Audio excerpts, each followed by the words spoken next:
नमस्कार. पुरंदर न्यूज चॅनलतर्फे आपलं सर्वांचं स्वागत आहे. पुरंदर न्यूज चॅनलमध्ये आपलं सर्वांचं स्वागत आहे. जिल्हा परिषद पंचायत समिती निवडणूक 2026 5 फेब्रुवारीला मतदान होत असून आज 27 जानेवारीला माघारीची मुदत संपलेली आहे.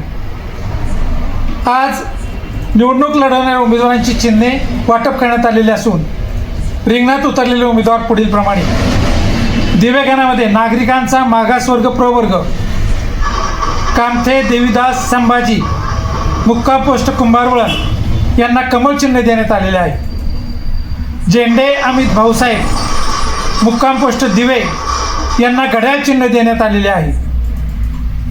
मगर बाळासाहेब दगडू मुक्काम पोस्ट उदाचीवाडी धनुष्यबाण यांना चिन्ह देण्यात आलेले आहे. अशा प्रकारे दिवेगणामध्ये तिरंगी लढत होत आहे. धन्यवाद.